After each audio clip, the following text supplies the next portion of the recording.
Let me start by asking you about multipolarity. We have often talked here at Carnegie about how the world has changed relative to 10, 20 years ago.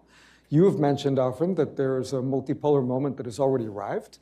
You also sometimes use the term multi-alignment to describe India's relationship to the world. And that comes on the heel of many decades in the past when India referred to non-alignment. So I'd love to hear from you what multipolarity means to you and what multi-alignment means and how it's different from non-alignment.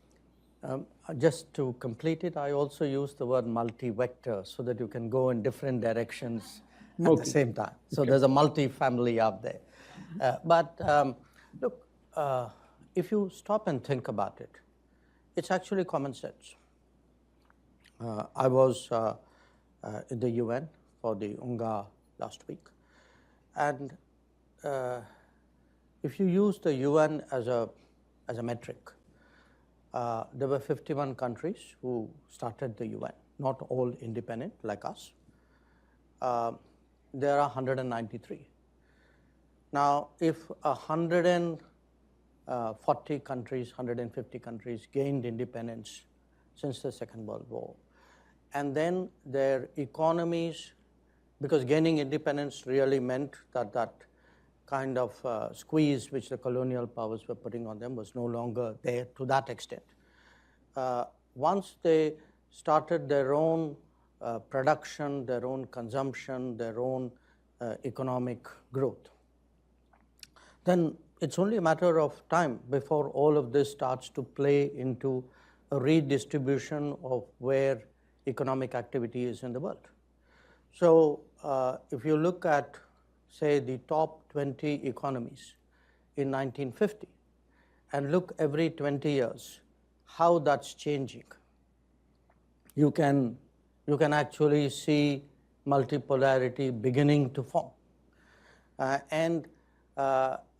would still say it's emerging. I think because if you use GDP as a measure, you get one set of prominent countries. If you use technology as a measure, you get another. If you use military capabilities as a measure, so it's not a single determination that one can make.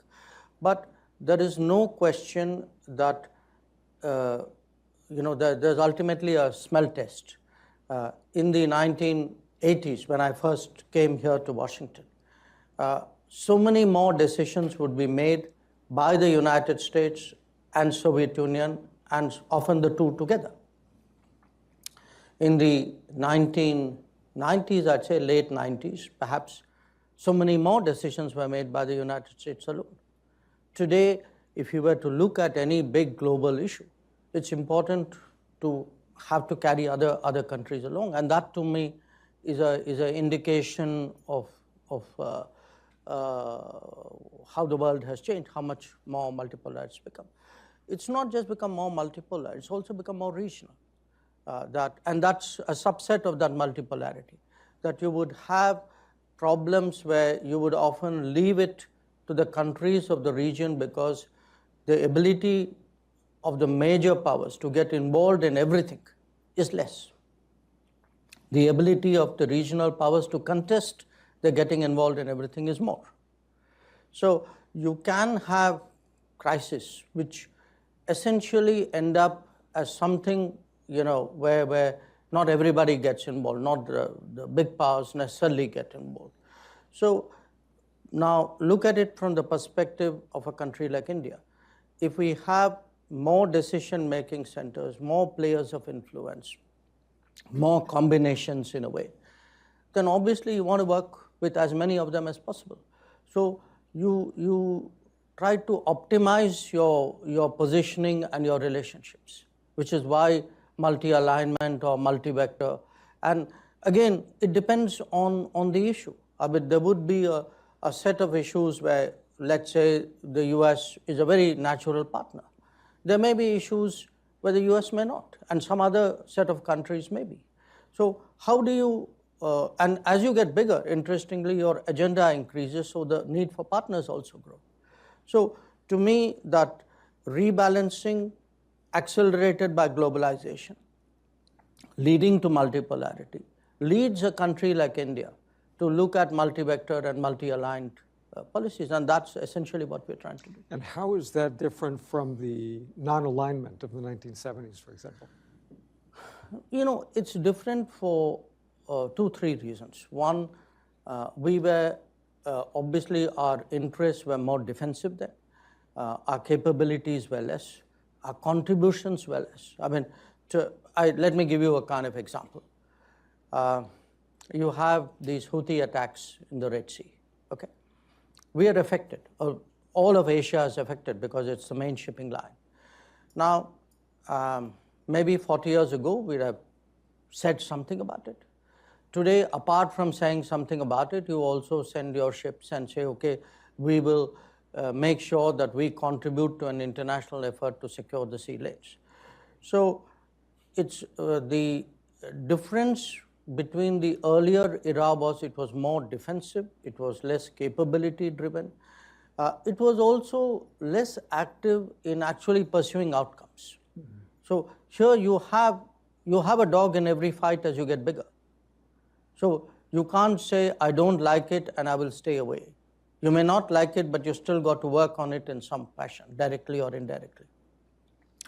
And I think the willingness to, take risks also increase because once you want an outcome, you can't be passive.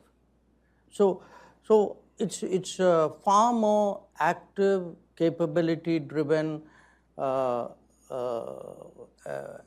I would say more willing to make choices, because one of the characteristics of the non-aligned period was also there was a certain reticence about saying, okay, on this issue I need to work with you and therefore I'm willing to do that. I think that reticence is less. I mean, where our stakes are involved, you would not have had a Quad in the non-aligned era. You would have a Quad in a multi-alignment era. That's very helpful and leads logically to the next question, which is perhaps even in a multi-vector, multipolar world, there is still room to recognize that the U.S. plays a very special role in that world. And as a practical matter, one could point to the presence of the UN, the International Monetary Fund, the World Bank here. One can point to the role that Washington still plays, for example, in patrolling international sea lanes. Sure. One can point to the role. Oh, you don't have to convince me. Right. I'm not into. Into declinism. I'm getting set up to ask you the following question. The tech industry in California. So, with what aspects of that kind of U.S. leadership is India comfortable, and with what aspects of that is India perhaps concerned or might question it? Look, there is no question that the United States still has a very unique position in the world order. For reasons of polemics or mind games or posturing, people may suggest otherwise, but even the people who suggest otherwise know the truth. At the same time, it's also a reality that the kind of dominance that the United States had in the 1950s, 60s, or in the 1990s, 2000, it doesn't have. So it's a kind of half empty, half full situation. Now, for us, which part works for us? Much of it does. I give you the example of Quad. If you look today on technology issues or maritime safety, security, or supply chain issues, or even the manner in which international institutions should be. I mean, there would be a lot which would be common with the United States. Obviously, there would be some because, look, we are a developing country. Our political history is different. Our actual interests in some cases, our trade interests or climate action interests may be different. So there would be areas of differences, but if you ask me, saying net, where do you come out? I think we come out very overwhelmingly on the side of a strong relationship, which is why actually the story, if one looks at Indian foreign policy for the last, say, 2 to 3 decades, it's really been a story of steady growth of India-US relationship, because I think successive administrations on both sides, going back, I would say, maybe to late Clinton, Vajpayee, I would sort of pick that as the inflection point. I think since then, it's been steadily on the up. So picking up on that, the US and India are among the world's leading countries with democratic forms of government. And here in the US, our democracy, which includes much debate about many issues, sometimes features political leaders in the US making comments about democracy in India. And that has sometimes provoked a crisp response from the External Affairs Ministry, perhaps pointing out that there are members of the Indian diaspora in the US that might have concerns or complaints about racism or about gun violence. I wonder how you think about that dynamic and what potential possibilities you might see for constructive dialogue between the US and India on these issues. There's one, the reality, and two, the handling of the reality. What's the reality? The reality is the world is very globalized, and as a result, the politics of any country doesn't necessarily stay within the national boundaries of the country. Now, the United States, of course, makes a special effort to ensure it doesn't. That's part of how you've conducted your foreign policy over many years.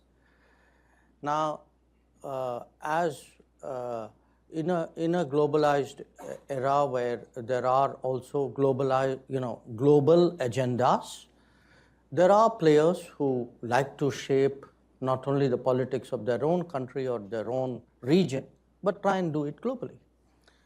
And social media, economic forces, financial flows, all these give you opportunities to do that. How do you shape the narrative? So you have a whole industry here, okay? So you write up reports about people, you rank people, you spotlight countries. That's the game. Now, as I said, that's the reality. So what happens with that reality is it's part of the overall competition, a competition among countries and competition among political forces. And when it is a competition, you expect others to do what they will, and it's your right to do what you will. And that's playing out in a way. But if you look at a state-to-state, government-to-government level, we think it's important that democracies are mutually respectful. It cannot be that one democracy has a right to comment on another, and that's part about promoting democracy globally. But when others do that, then it becomes foreign interference. Foreign interference is foreign interference, irrespective of who does it and where it is done. So it's a testy area. And my personal view, which I have shared with many counterparts, is, look, you have every right to comment, but I have every right to comment on your comment. So don't feel bad when I do. Understood. And of course, building on your point, the complexity of how countries get interconnected reflects in part the diasporas that exist and the fact that the US is an immigrant country. So there are many, many people of South Asian origin here, and they have different perspectives. I guess that also highlights another dimension, perhaps, of India's role in the world that I wanted you to comment on a little, which is how India and the Indian government sees its relationships with diasporas, not only in the US, but around the world.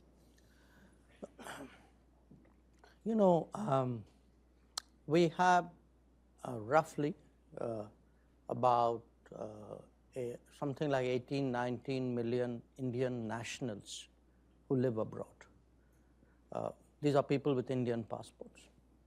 And probably about 14, 15 million people of Indian origin who would have had an Indian passport or would have hailed from India at some point of time, because this goes back to the last century when people didn't have passports. Now, when a country has this 30 million plus constituency out there, it needs to have some kind of thinking. How do you relate to such a large number of people, because these numbers are only going to grow. You know, you referred in your initial remarks to technology. I mean, I feel today, looking at the current era, if India has something to bring to the table, because you know there are two ways by which you make space for yourself in the global order. One is to rise quantitatively, which is the GDP growth, etc. But one is also to make yourself important or relevant or indispensable to the global order. You know, people do that by having a resource or having a technology or taking responsibilities. I think there what India can do is definitely bring the people factor, the talent factor into play. And you can do that because of technology. That today's era of technology is going to require trained people, trained talent on a scale for which there are very few suppliers in the world, and we are one. So when I contemplate a global workplace, when I look at greater mobility of people, and for me today mobility is probably the most frequent conversations I have with my counterparts. I mean, I met 60 odd ministers in the UN. At least 25, 30 of them in some form or the other would have brought up, you know, mobility of people. So we have to have a policy for the global workplace. We have to have a policy for what happens when you have these communities outside. How do you maintain their connection with the mother country? They will also have their own needs and requirements, and sometimes their own interests. You know, there will be cases where there would be hate crimes against their places of faith, which has happened here recently.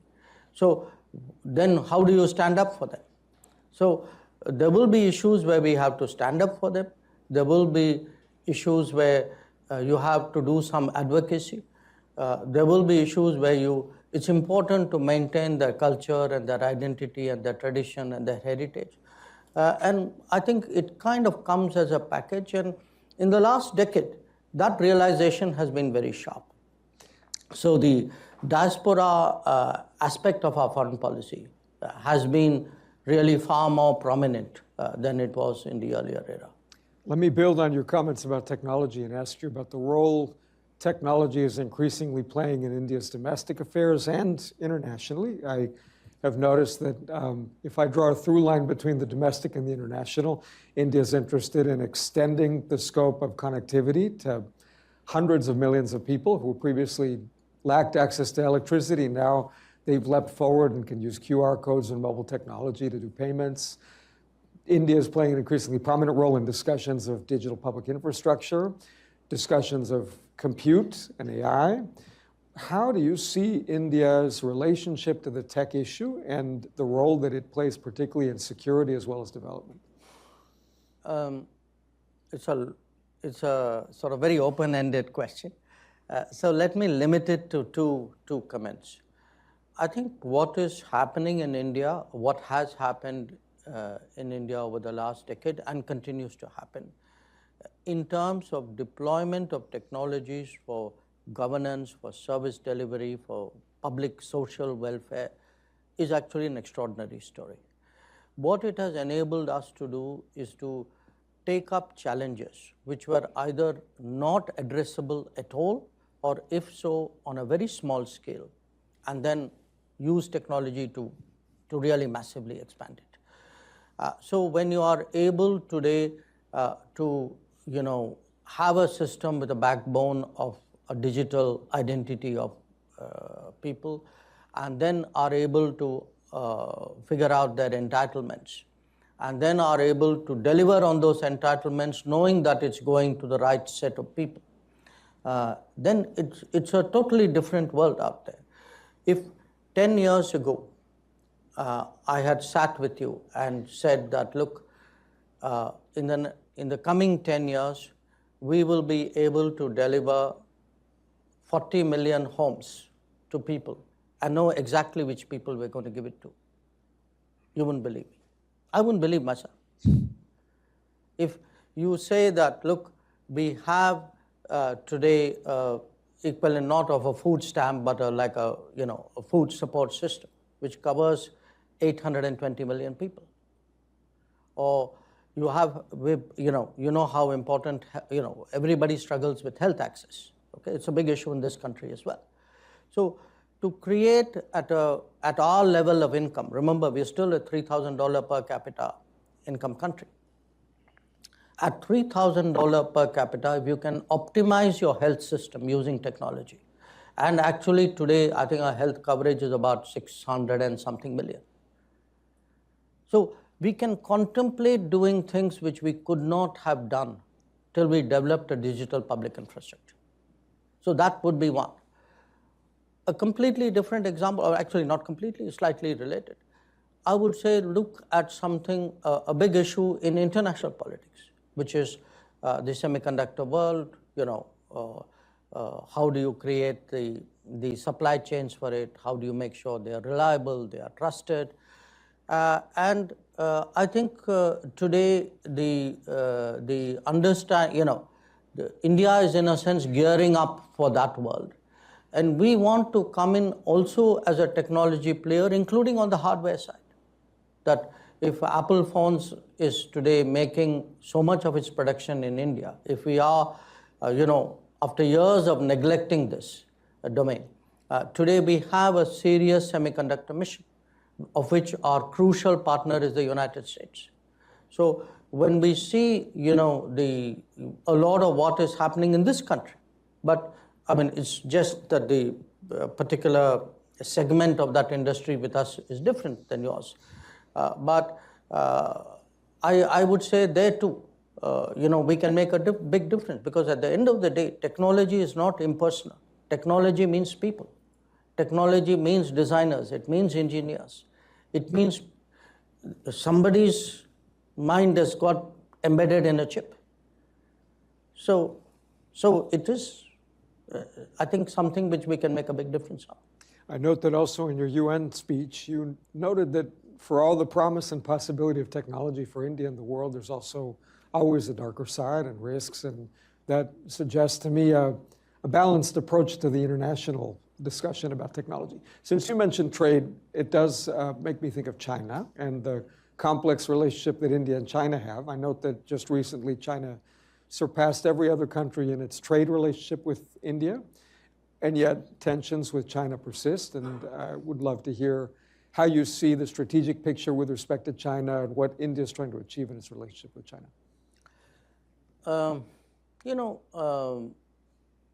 When it comes to trade, correct me if I'm wrong, I think China accounts for globally about 31-32% of global manufacturing. I think that would be the right number.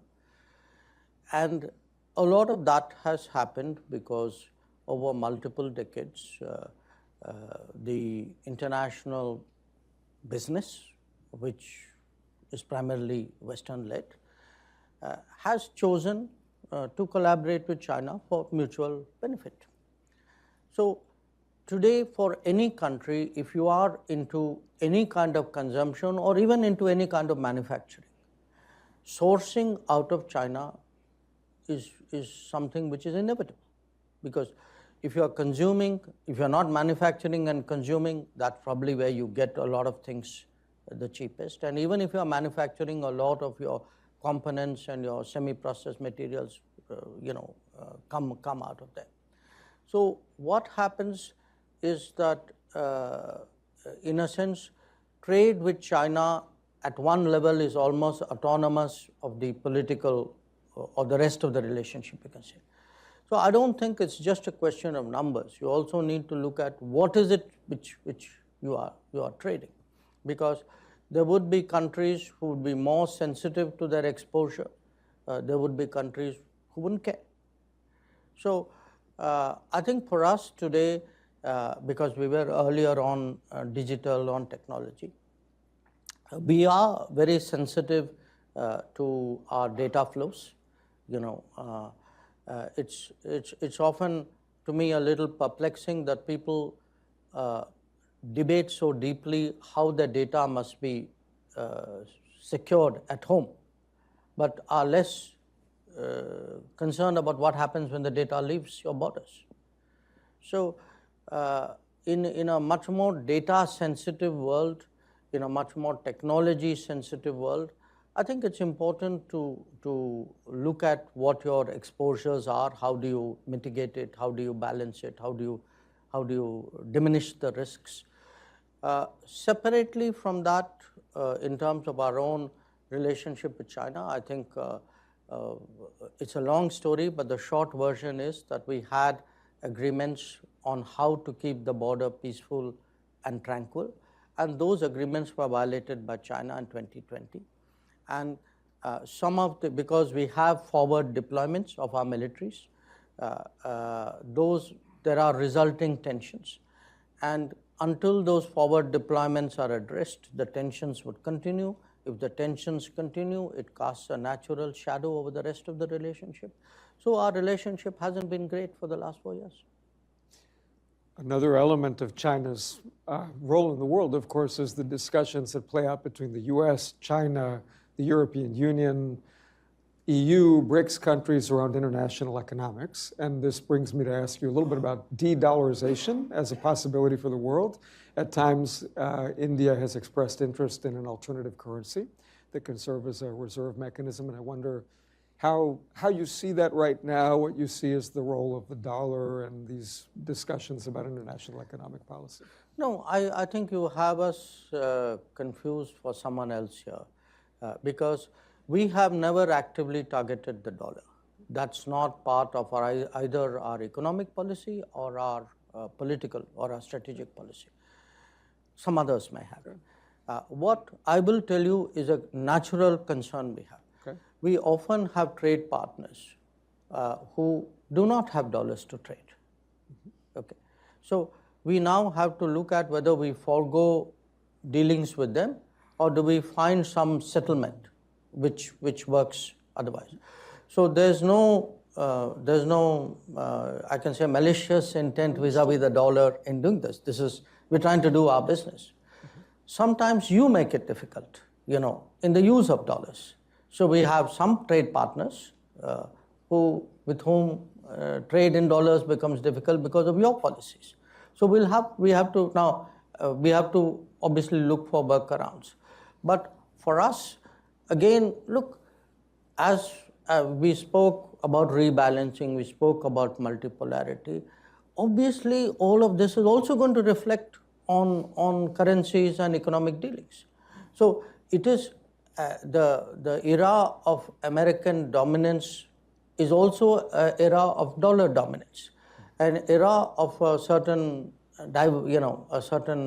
hedging and a certain spread. Other factors will come into play. I mean, that it will be more competitive, even in currencies. So, but I won't take it quite, at least vis-a-vis us, the way. I understand. I wanted to give you the chance to address. And by the way, when you say you, I know you mean you, the United States, not you, Carnegie, to be clear.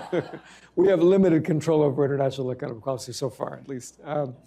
But staying with that theme, the Modi government now has had 100 days or so since sort of the next period, an election. And wonder how you see its emerging economic priorities and where you think progress is most likely and where you think the challenges are. Well, there's a lot that has happened in these 100 days, partly because we had planned for it. But if I were to pick 3 issues which would be, I think, of interest to everybody else, it would be we have cleared an initiative to create 12 major industrial nodes across the country, with the idea that there are zones which are prepared to attract domestic and global manufacturing, which is a way underlines our determination to become stronger in the era of manufacturing and also to contribute more to global supply chains. Associated with it, but in addition, also a whole series of new infrastructure projects, new ports, new railways, new roads. Many of them sort of complementary to these nodes, which will again make it easier to do business, easier for living. So it's part of overall development, but it would certainly enhance our competitiveness in the international economy. And the third, which I come back to you again, the people. In fact, in our system, when you present your budget, you have something as the equivalent of the State of the Union along with it. The finance minister reads, she lays out what are the policies of the government. And if you look at this year's budget, which was presented after the election, the focus was very heavily on upgrading human resources. How do you, create more skilling institutions? How do you make people more employable in a way? So if you have a better plug-and-play manufacturing possibility, improved, enhanced infrastructure, larger volumes of human resources to deal with, I think collectively that would be a direction we are going. And I mean, there's a lot to do, because look, in the last 10 years, for example, in education, we would have pretty much in higher education doubled the number of educational institutions. I mean, in the last 10 years, on average, we were actually creating 2 new colleges a day. But it's not enough. So, because partly the scale of our challenge, partly because, we had not addressed it as effectively as we should have in the past. So, we want, to make ourselves much more relevant to global supply chains. I mean, that is for us a very big objective. And so in the digital era, add to it, we want to also enter that as a much more, as a trusted player who has the ability to collaborate with other countries. So we are in the middle of a nationwide 5G rollout.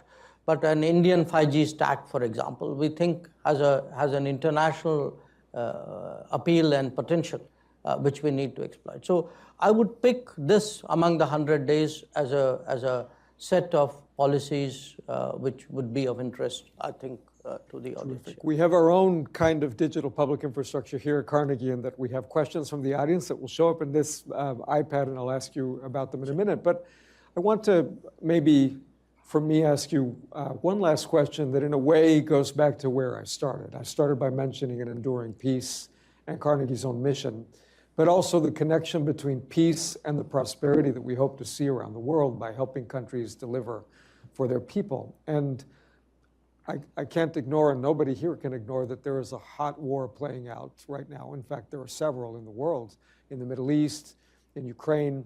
And I want to ask you a bit about Ukraine, because India has played an interesting role in trying to prospect for possibilities for communication. And yet, my own read is that there's also been a bit of a skepticism about how much this gets played out through a grand bargain of multiple countries versus just some honest communication back and forth, notwithstanding the brutality that's playing out there. So how do you see India's role in dealing with Russia, Ukraine, and all the complexities there, particularly given India's very long-term relationship with Russia? I'm glad you used the word communication because I think at the moment that perhaps is the best description for what we are currently trying to do. Here's, if I can roll it back up, here's where we are, are thinking on this issue. Our public position is we do not believe that differences or disputes between countries can be settled by war. A second public position is we do not believe that we are actually from the battlefield going to get a decisive outcome. So if you take 2, then 3 is if you're not going to get a decisive outcome, at some point, in some form, there has to be a negotiation. If there is a negotiation, whenever we get there, then obviously there has to be some preparation or some exploration and some communication between the parties concerned, which is primarily Russia and Ukraine. So with these propositions in mind, we started in this third term, some explorative discussions. It started between Prime Minister Modi and President Zelensky, first in Italy, in Puglia, on the sidelines of the G7. Then during Prime Minister Modi's visit to Moscow. Then after that, the trip that we made to Kiev, after which our National Security Advisor went back to Moscow, after which Prime Minister met Zelensky last week in New York. And in between, at different levels, I or our National Security Advisor or some other people, we keep talking to both sides as well. We are very measured and circumspect about what we are doing. We are not hyping it. Our effort is to have communications, take anything of interest that we have a conversation, take anything of interest we hear to the other side, communicate that in good faith. If there are reactions or ideas on that side, take it back. We're not, it's really, the intent is to be helpful. And to some extent, if we have to keep other people sort of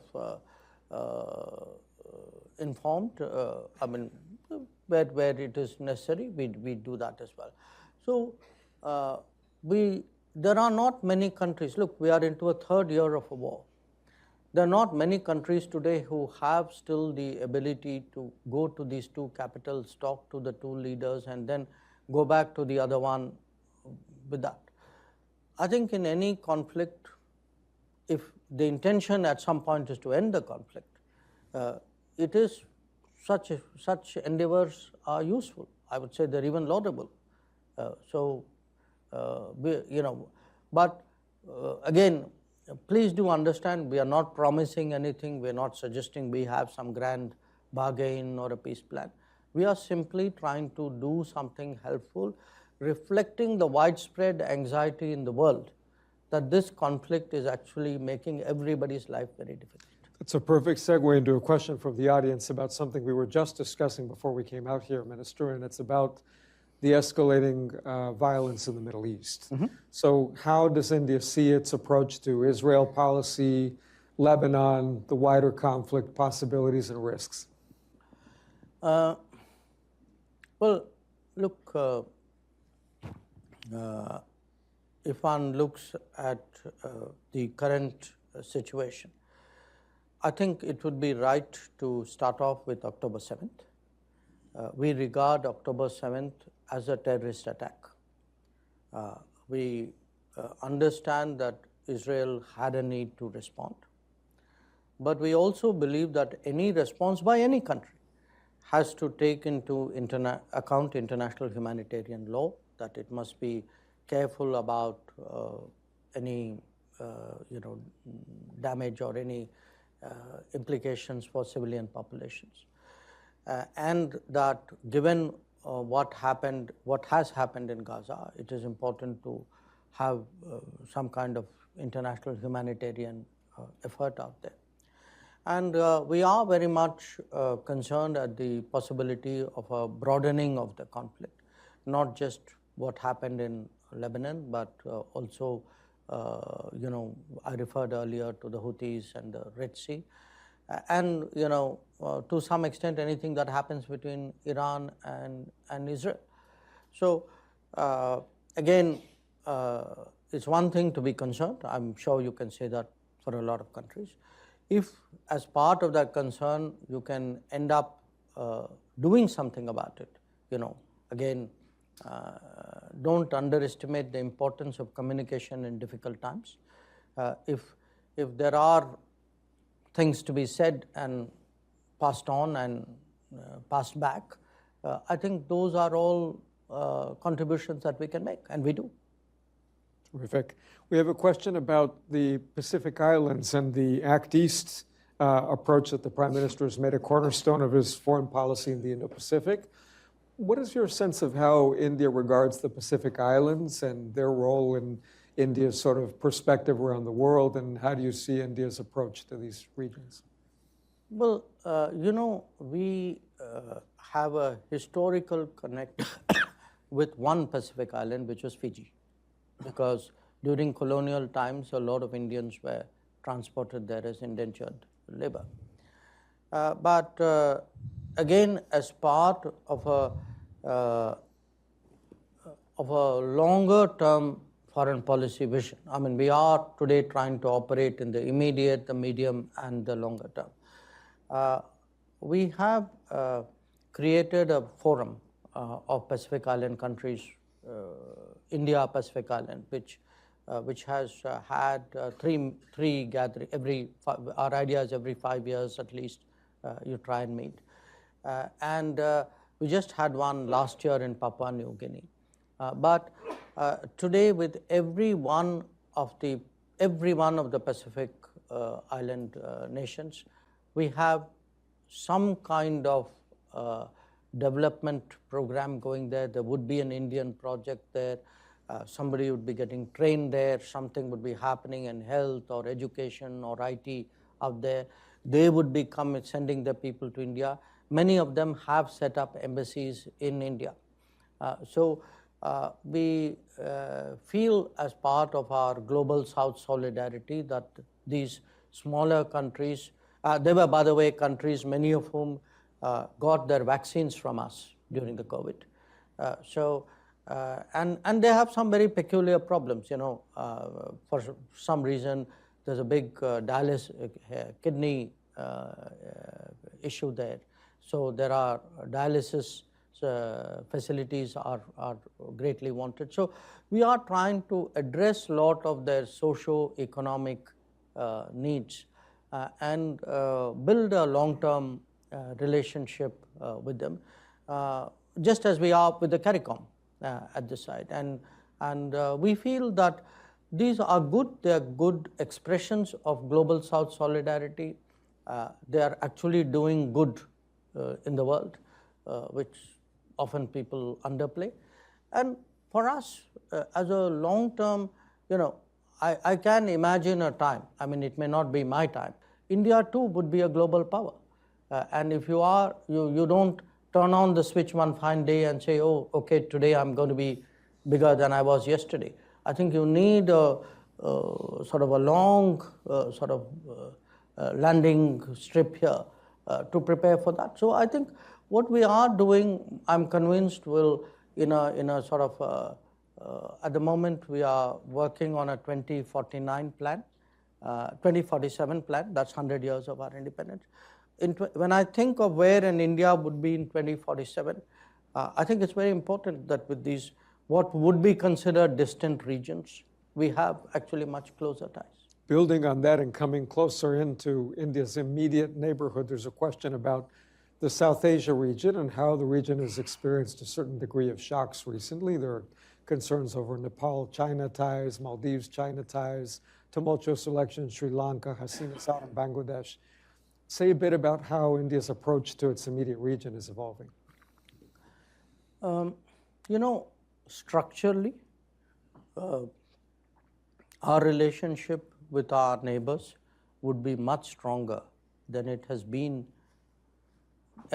since independence. And the reason is very simple. If you look today at how much more regionalized we have become, if you look at the power grids, the fuel flows, the rail lines, the airways, the ferries, the waterways, there's actually a tremendous change. That with every one of these countries, if I were to look at it, where was it 5 years before, 10 years before, 15 years before, you can see an enormous shift in terms of how much more closely we deal with each other. And even in terms of movement of people, I mean, there would be, say, you mentioned Bangladesh. I think every year we issue about 1.5 million, 1.5, 1.6 million visas every year in Bangladesh. So you actually have, much more trade, much more economic activity. Now, we have to recognize, the world has to recognize that they also have their politics. There will be ups and downs there. As a bigger neighbor, sometimes we end up being part of the political debate. It's not unusual. I'm sure something like that must have happened to you, to the US in what happens in this broader region.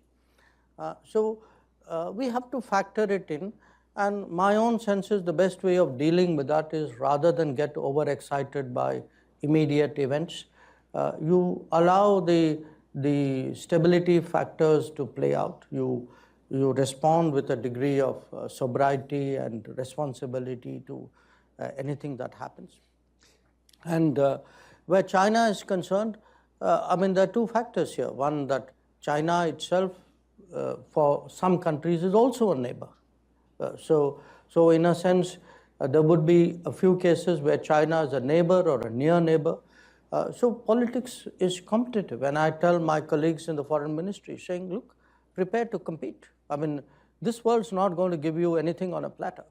So if you want to maintain your position, you want to improve your position, do the hard work, do the investments, build those relationships, and that's what we'll do. And I'll tell you one thing, at the end of the day, I'm very confident. I mean, every few months or I keep getting these stories about how one particular relationship is tanking. And I urge you a few months later to look at that relationship. And it doesn't. And it won't. How does India view rising concerns and tensions over Taiwan, which is an issue that is much debated here in the United States? For us, I think, the international economy today is actually very fragile. And I, as part of my responsibility, travel a lot to parts of the world which has had a very hard time in the last 5 years, where people have seen a visible sort of drop in their quality of life. I mean, you mentioned Sri Lanka. It's a country, I've lived in that country, I've been going there from time to time. I think part of what explained, the political shifts there was actually the trauma that they underwent as a result of, yes, there were some causal factors were within their control, maybe some of the choices were not smart, but some of it was not. Now, what the lessons of tensions or conflicts, I mean, what we saw in Ukraine, what we're seeing in the Middle East, that in a globalized world, conflicts and tensions anywhere are going to cause problems everywhere. That it's no longer regional. It can't be, oh, it's out there and it's just between, those guys. It's going to come at everybody in some form or the other. So I would say today there is a huge, when we do these Global South summits, we've done 3 of them so far. The Global South is extremely concerned about new factors of stress, tension, anxiety, more pressures on the system, because they are at the bottom of the chain. I'm part of them. We feel the pain. So I do think today people want, they want reassurance, they want stability, they don't want sort of sharper, I mean, life is tough enough. I mean, nobody wants more anxiety. And that leads perhaps to a question about the new Japanese Prime Minister's call for something like an Asian NATO. How do you think about that possibility? Well, you look, he comes, he's Japanese. This is a country which has a treaty relationship with the United States. So I guess when countries have that history and that strategic culture, their lexicon and their thinking would be along that direction. We have never been a treaty ally of any country. We don't have that kind of strategic sort of architecture in mind. I mean, so It would be his point of view. I guess from where they are coming, I can see, a certain evolution where he is concerned, but it would not be ours. I mean, we have, as I say, a different history and a different way of approaching the world. When I think about the relationships that India has cultivated, I think about the technology relationship with the US, and certainly one perhaps signature feature of the India-US relationship in these two governments has been a deepening of the technology ties. When the discussion turns to artificial intelligence, of course, there are a whole range of issues, from semiconductors to compute, how much of it is sovereign, data, the human capital piece that you mentioned. But I just note to highlight the enormous change happening in that field right now. If we fed into any number of AI systems simply a prompt of what would a conversation between the Indian External Affairs Minister and the President of Carnegie sound like, the system could have generated something like this. Not as good as what we're doing, perhaps, but the technology is changing quickly. How do you see the cooperation between India and the US on this AI technology, and where do you want it to be in the next few years? Look, I see very strong possibilities because, as I have mentioned, there is a technology convergence. There is a certain, and this is important. In a data-driven world, I think the issues of privacy, of security, of what are systems, what is law, what is allowed, what is not allowed, what are you comfortable doing, what are you not comfortable doing, I think all these become very important. So I see a certain convergence here. This is not a transactional convergence. It is one too, but I think there's also underlying it a kind of a comfort and a belief convergence.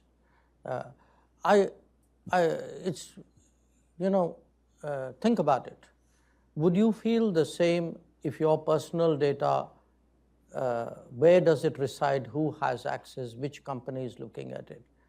You would make a difference. It wouldn't be this. You wouldn't be agnostic about it. So to some extent, I'm extrapolating it into the world of AI as well. There would be partners of comfort. There would be enterprises in a way with whom you would say, okay, I can work with these guys. Maybe I'd have a problem with those guys. So we have, to me, this is an area where our conversations and on the ground, our cooperation with the United States has grown a lot. And interestingly, it has done with Europe as well. Europe has a mechanism called the Trade and Technology Council. It has it only with the US, which was the original one, and then it decided to have one with India. So I think there is a commonality here. Definitely for us, the US would be the major partner, but I can imagine other partners who could be part of something like this, and Europe would, to my mind, very much fit the bill.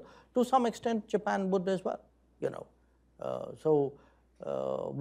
That same level of your assumptions and your postulates at a very basic level would be similar for you to have those, which might be not so easy with those who don't have the same postulates. We have only a few minutes left, and I want to appreciate that we've covered a great many topics. We've talked about technology, strategic security issues, diplomacy, international economics. That raises a question from somebody in our audience about how you think about trade-offs, where perhaps it's difficult to achieve all goals, and in particular, how you've thought about situations where there might be some tension between security strategy on the one hand and international economics on the other. Look, whoever asked that question is a very grounded person, because that's my life. How do you make trade-offs? Because there is no relationship where it's all one way. Nothing is completely bad and nothing is always great. So life is, and it's, you're constantly, in a sense, searching for the good, for the optimal. You would like the perfect, but it's very rare to actually have that situation. So I would, in a way, if you were to say, okay, what's the trade-off between something economic and something security? I can understand why somebody would ask that question, but I put it to you today that actually many more things economic have become more security. That if you look back at the COVID era, did not the ability to meet your health needs become a security issue? Look at the Ukraine conflict. For many countries, the ability to access food is a security issue, because you had riots and even governments, regimes collapsing because of food problems. So, what is the definition? It's partly globalization and the leveraging. If people leverage market shares, economics is no longer just economics. If technology gives you an interpenetrative ability and strong dependency, it's no longer just technology. I would argue that in the last 5 years especially, maybe a little bit more, almost everything, the world has seen the weaponization of everything, or the possible weaponization of everything. And if something can be weaponized, then it's no longer what the original domain was. Anything weaponized means it's now part of a security calculus. So I would argue today that we live in a much more security-sensitive world when we make choices, when we do our calculations. What would have been much more limited or unidimensional earlier. Today, I would factor in, what does that exposure mean? What does this dependency mean? Do I actually allow another country or another company to come and have, it can be as a supplier, as a consumer, as a service provider. Every one of these can be, and it's not hypothetical. Just look at the history of the world in the last 10 years. It's a history where, even bananas have been weaponized. You mentioned that the person who asked the question was well-grounded. We're very well-grounded people here at Carnegie. Last question. You've been External Affairs Minister for 5 years, give or take. What do you find most interesting and fulfilling in the position, and what do you find most challenging? That depends on whether you want me to stay on the job or not. So you can decide. Look, for me, in my own country, it's an unusual situation because we've only twice had an experience of someone from the diplomatic world actually becoming a minister. It's got a big advantage, which is like the trade well, you've done it for a very long time. You bring with you all the networking and the experience and the granularity of the business. The challenge is to kind of now say, okay, I'm not just in charge of an embassy or even in sort of running institution. I'm actually there's a sort of a bigger vision, and I think certainly for us in the political world, you are much more integrated. We have I guess everybody does. You have a sort of a cabinet system, so you tend to hear much more other domains and see how you can how you can advance them, how you can factor them into your calculation. So actually your world widens. it's quite honestly, I mean, in many ways, it's when you come into this with all that years of experience behind you, it's something you like doing. So I mean, I get up every day. I don't lack energy in what I do for the rest of the day, but there are the challenges which go with it. I mean, in many ways, you have to take calls. You are either the last person or the second last person taking the call.